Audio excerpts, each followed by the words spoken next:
Come ride the little train that is rolling down the tracks to the junction. Forget about your cares, it is time to relax at the junction. Lots of curves, you bet, and even more when you get to the junction. Petticoat Junction. There's a little hotel called the Shady Rest at the junction. Petticoat Junction. It is run by Kate, come and be her guest at the junction. Petticoat Junction. And that's Uncle Joe, he's a moving kind of slow at the junction. Petticoat Junction.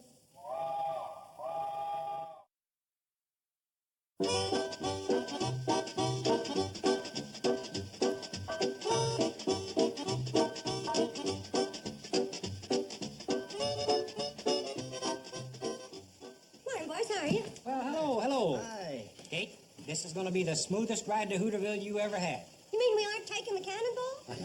What took you so long, Kate? I was finishing up a shopping list. Kate, we got a schedule to maintain. Well, so have I. Supper schedule. Which do you want to maintain? Chicken and dumplings? And blueberry pie? Oh, I gotta get this thing fixed. It keeps running fast all the time.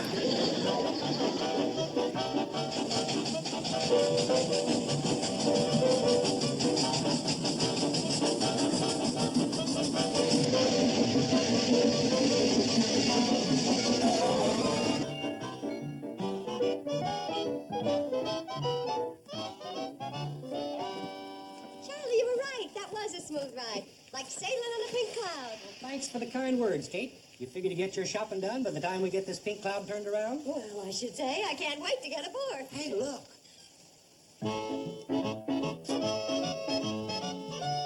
It's that Bedloe fellow from the main line of the railroad.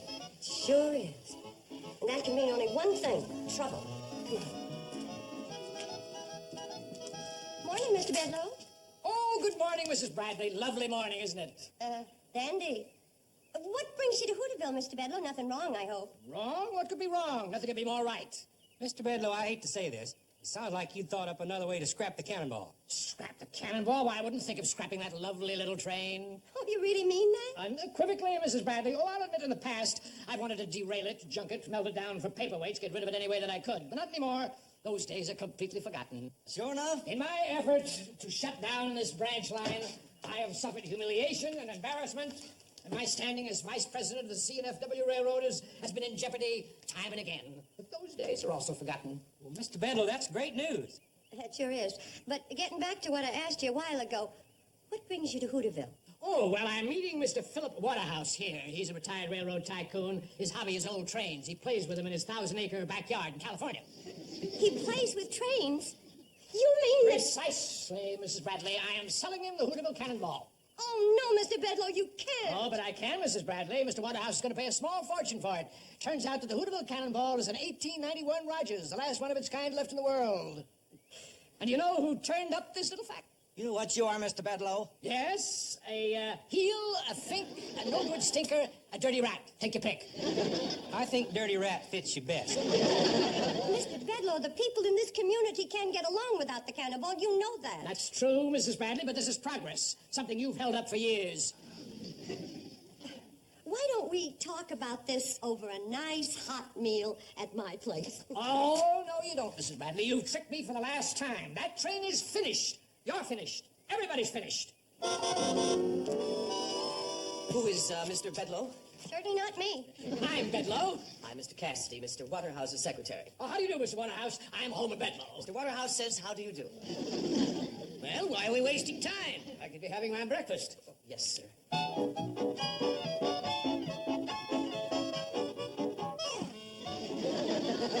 Now, let's see what's on your diet this morning, sir. Probably nails. Dried figs, sir. I don't like that woman's looks. Tell her to get about her business. Tell her to get about her business. Tell her to get about her business. Now, just a minute. In Hooterville, we don't ricochet our conversations off of one another. We take direct aim at the person we're talking to. Besides, anything that happens to the cannonball happens to be our business. What are they yammering about? Don't worry about them. Don't worry about them. Who's worrying? Who's worrying? I am. I think we could save some time if Mr. Waterhouse would sign his purchase order right now. Mr. Waterhouse does not buy pigs and pokes. He'll sign the order when he's certain that the engine is a genuine 1891 Rogers. And after he's had a trial run to check the condition of the train. Fine, fine. I'm sure that Mr. Waterhouse will take into consideration that the train is old, and old trains, like old people, are bound to be a little creaky. Oh, no offense intended. This'll be the one day I got the cannonball running smooth as silk. Well, Charlie, you gotta make a sow's ear out of a silk train. Mr. Waterhouse is ready for the trial run. Smokes, right, we're taking her out on a trial run. Well, Charlie, I guess you'll be dropping me off at the Shady Rest for the last time. I reckon so, Kate. I'll dust off the seat in the coach for you and Mr. Waterhouse.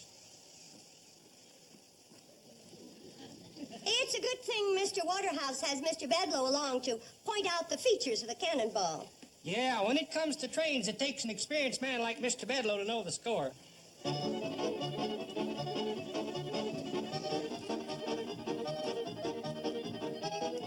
Kate, I don't want to see the cannonball sold any more than you do, but my pride's at stake. I got her purring like a kitten. Well, she better start spitting like a wildcat, or we're gonna start eating like pigeons. You're right, Kate. I've got the seat all cleaned off for you, Mr. Waterhouse, all set to get aboard. Mr. Bedloe, I don't see why you feel it's necessary to come along to point out the features of this train to Mr. Waterhouse. Features? What features? Mr. Waterhouse has been a railroad man for 50 years. 51. I think Mr. Waterhouse is capable of determining the condition of a train without your help. But now, wait a minute. Mr. Waterhouse does not need a nursemaid. Now, you wait here till we get back. I know more about trains than he'll know if he lives to be 100.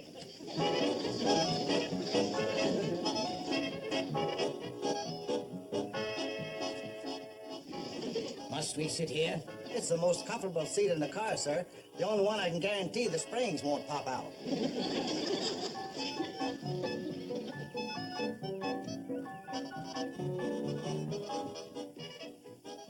What's the matter, Sonny? You lost? Kate Bradley's responsible for this. Where is she? On the train. She is.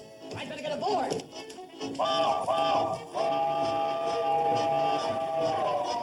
Mr. Waterhouse, she'll trick you. Wait.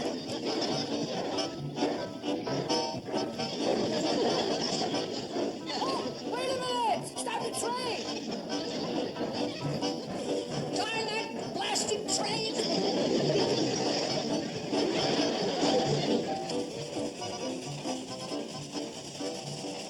What is that woman doing?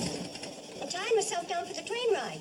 You gentlemen better brace yourselves. I never heard anything so ridiculous in all my life. You never rode on such a ridiculous train in all your life.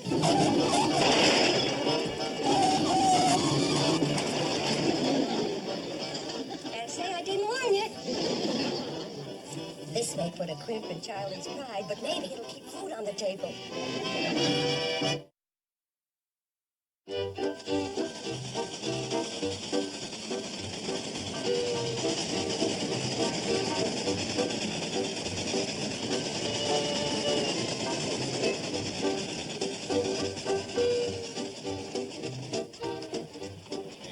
How long are we gonna wait?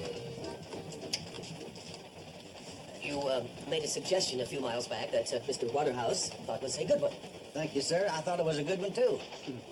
You said you would signal the engineer to stop the train so Mr. Waterhouse could see how the brakes worked. I sure did say that. Well, what is the matter with that engineer? Is he asleep? Give him the signal again. He got the signal the first time. The brakes are on now. We skid pretty smooth, don't we? Those brakes will take a hold just like that as soon as we hit the upgrade across the creek. Are you keeping a list of all these defects? I certainly am, sir. Do you hear what I hear? What is it, Kate? Listen. I think the cannonball's trying to tell us something. By golly, Kate, you're right. Trying to tell you what? That another one of the wheels is out of whack. You see, Charlie heard it too. And by some miracle, he's managing to stop the train. We're lucky she's pulling up lame right at the Shady Rest. Well, I declare, what a fortunate coincidence.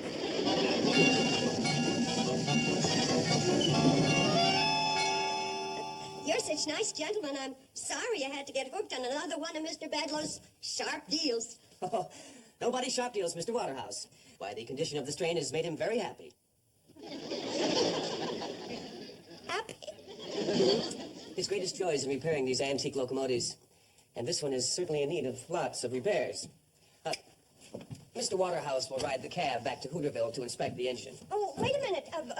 Charlie wouldn't try to bring her back in the condition she's in. It'd be too dangerous, wouldn't it, Floyd? Well- And it'd take 2 or 3 hours to even get her where she could limp back. Isn't that right, Floyd? Well- But you're welcome to wait at Shady Rest. It's right up the hill from here. It is about time for your nap, sir. That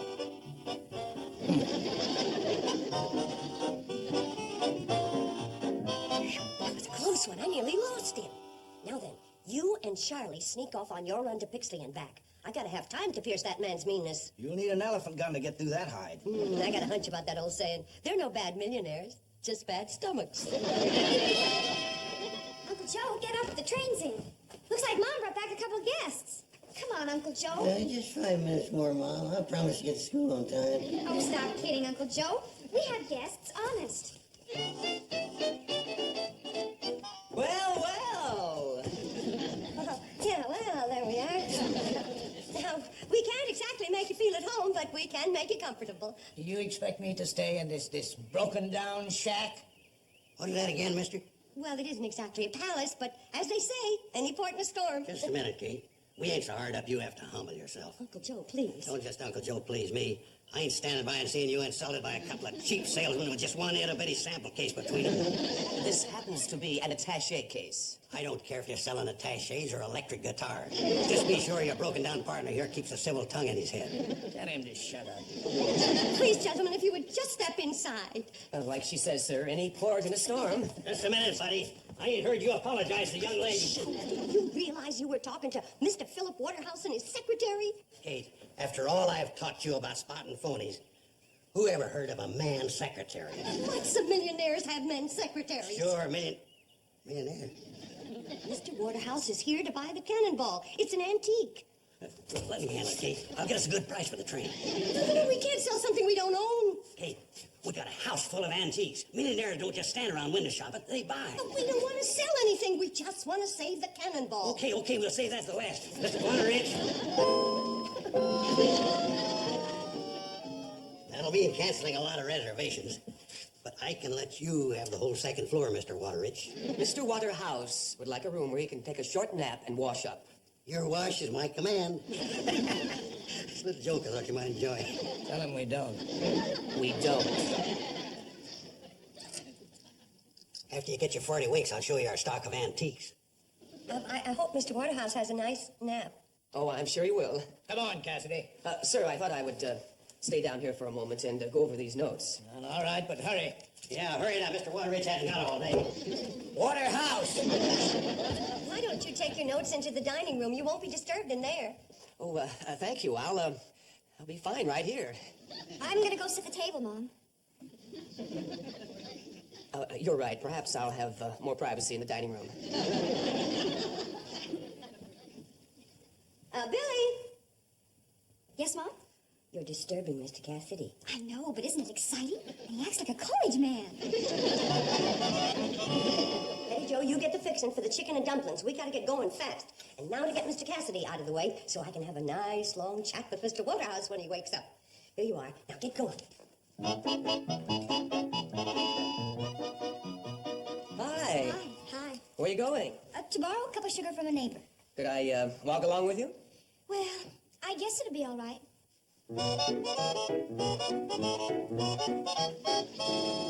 Hey, where are the girls headed with that male secretary? To borrow a cup of sugar from one of our neighbors. Why, our closest neighbor's 5 miles away. He's gonna find that out. Hey, Kate, what happened to those price tags we had left over from the rummage sale? I'm gonna make everything look like it's for sale. I'll mark it clearance, 40% off. Joe, please settle down and listen to me. Kate, this is no time for chit-chat. There's a rich man upstairs. Don't you know what it means to be this close to millions of dollars, maybe billions? He's rich. Well, with all the genuine antiques we got around here, he needs us worse than we need him. Cassidy! Coming, Mr. Waterridge. What's Cassidy? Who's Cassidy? His secretary. I'll go fetch him. Kate, you can't keep millionaires waiting. Cassidy! Uncle Joe, please find Mr. Cassidy. Mr. Waterhouse wants him. Well, he just went. Please hurry, Uncle Joe. Mr. Waterhouse, the poor old thing, is helpless without his secretary. Helpless, am I? Well, you can just tell Cassidy that I don't want to be disturbed. It worked. Now, if I just have time to fix the chicken and dumplings, I'll be able to tame that lion. I never saw a lion. Your chicken couldn't turn into a lamb. Lion, chicken, lamb. That's pretty good, Buddy Joe. And I'm only a teenager. Oh, but believe me, Mr. Travers, nothing can keep this sale from going through. Or they're out in a trial run now when I get back. Oh, no, Mr. Travers, there's nobody on the train with him except Kate Bradley. Oh, Mr. Travers, Kate Bradley's no match for Mr. Waterhouse. The only way she can talk to him is through Cassidy. Nothing can happen. No. That's right. Well, goodbye, Mr. Travers. Ooh, better get out there right away.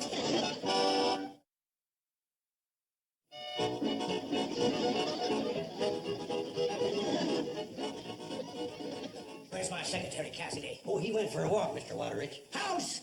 Yeah, he went out of the house for a walk. Well, what am I supposed to do until he gets back? Well, you like antiques? Why don't you just browse around, see if you can find yourself a few bargains. You know how old this elevator is? 1822, figure it out. 1822. Well, that's remarkable. Remarkable is hardly the name for it. The word is old, antique. No, the word is remarkable. 1822. Yeah, remarkable, ain't it? Yes, especially since the elevator wasn't invented until 1852. Which proves my point. Don't sit down there and break into 1,000 pieces. Sure glad I wasn't sitting there when the Indian arrow hit. Remarkable, ain't it? Who was that? Oh, that's Phoebe, my minor bird. Sometimes I keep her in the elevator.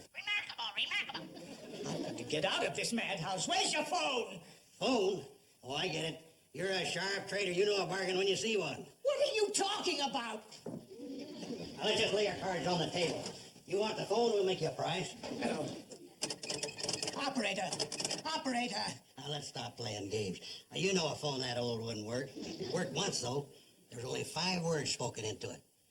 Quick, Watson, I need you. Can't you put a muzzle on that minor bird? Yeah, gladly, but it'd be muzzling the beak of a 95-year-old minor bird.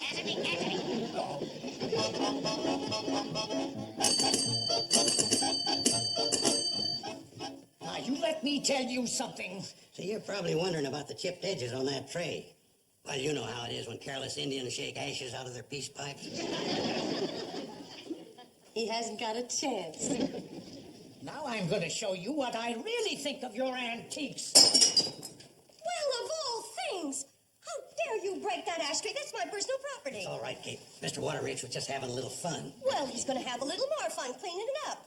What? You get down and clean up every one of those pieces. Kate, you can't talk that way to millionaires. I could talk that way to a spoiled child, and that's what he is. Now, you listen to me. Yeah, you better listen to him. You shut up. You bet I will. You think you've been fooling me with your cheap schemes to keep me from buying that train? You can't fool him, Kate. He's brilliant. Don't you think I know why you sent Cassidy away? So you could cry on my shoulder with some sad story. He don't like sad stories. Hey, did you ever hear the... Shut up! Listen to me. It's true, I schemed. But I could have staked my life that you had a spark of decency in you, and that maybe somehow I could show you how important that train was to us, while to you it's just another toy. But I guess I was mistaken in my judgment. You ought to be ashamed. My mother went to a lot of trouble making chicken and dumplings for you, just so you'd listen to her side of the story. Oh, I get it. The way to a man's heart is through his stomach, huh? Why, that's the corniest trick of them all. You're right. I should have known you didn't have a heart to get through your stomach, too. No, that doesn't sound right, but you know what I mean. Oh, the nerve! Oh. And I'm gonna keep this up until you get Cassidy back here. No, you're not. Take it easy, Kate. Now, you get on the stairs and go to your room.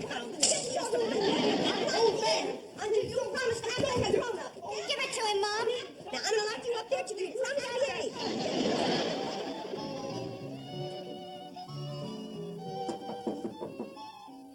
Who is it? It's me, Kate Bradley. Well, open that door and make it snappy.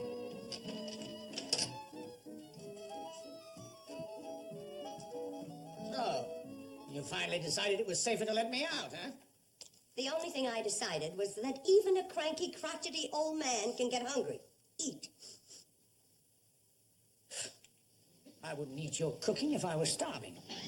Now, you eat everything on that plate to the last morsel. Or so help me. I'm going to turn you over my knee and spank the daylights out of you. And don't think I can't do it.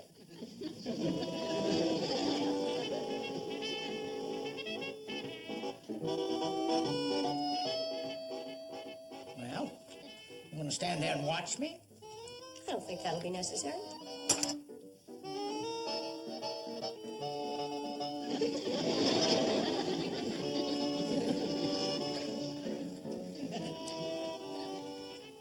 finished eating, you'll find the price of the plate marked on the bottom.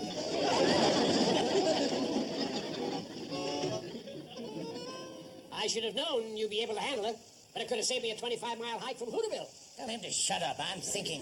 Shut up, he's thinking. I heard. Does this mean we'll have to move? We'll talk about it later, honey. You know I'm a good mind to give him back that $50 he gave me for that stuff he broke. Joe, did you take money from him? If Mr. Waterhouse will sign these papers, we can all go back on his train.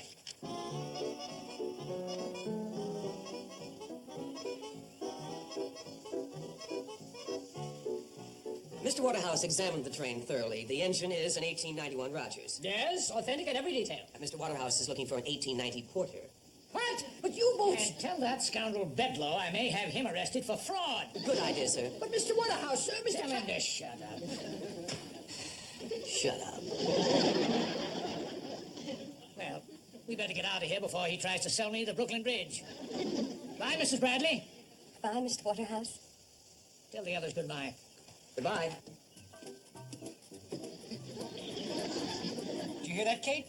We're still in business. How do you like that, Bedlow? Trying to skin that nice millionaire. I gotta learn to have more confidence in my first impressions.